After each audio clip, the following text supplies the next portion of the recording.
Hello everyone, আসসালামু আলাইকুম। আমি মানহা মুরসালিন। আজকে ফার্স্ট রোজা, তোমাদের সবাইকে রামাদান মুবারক। তো দেখো আজকে আমি কি বানাই।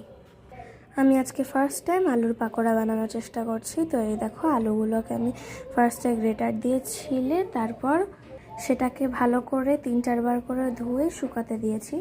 এরপর এর মধ্যে দিলাম ময়দা, কর্নফ্লাওয়ার, ধনেপাতা, পেঁয়াজ কুচি। আমি এখন কাঁচামরিচটা পাচ্ছি না খুঁজে, তা মশলাগুলো দিয়ে দিব। শুকনো মরিচ দিলেই হয়ে যাবে। এই দিচ্ছি স্বাদ মতো লবণ, গোলমরিচ, একটুখানি হলুদ সুন্দর একটা কালারের জন্য, শুকনো মরিচ গুঁড়া স্বাদ মতো দিতে হবে, তোমরা যে যতটুকু ঝাল খাও সেরকম অনুযায়ী। দিচ্ছি একটা সিক্রেট মশলা, আর দিচ্ছি একটু চটপটি মশলা।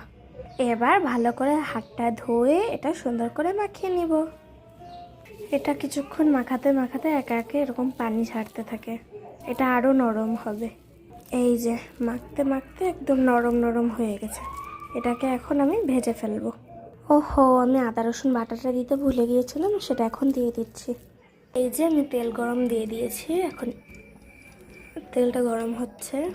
এই যে তেল গরম হয়ে গেছে প্রায়, আমি ছেড়ে দিচ্ছি। বিসমিল্লাহ।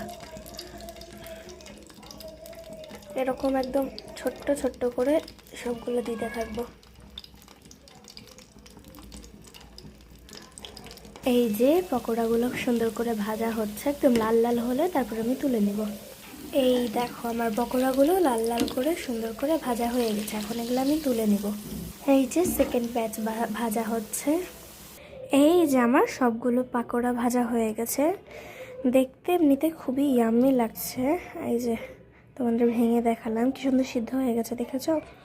এখন যদি আমি খেতে পারছি না, কারণ আমি রোজা আছি, আজান দিলে তখন তোমাদের খেয়ে দেখাবো। তার জন্য পরের ভিডিওটা দেখতে থাকো আর লাইক সাবস্ক্রাইব করে দিতে ভুলো না। টাটা।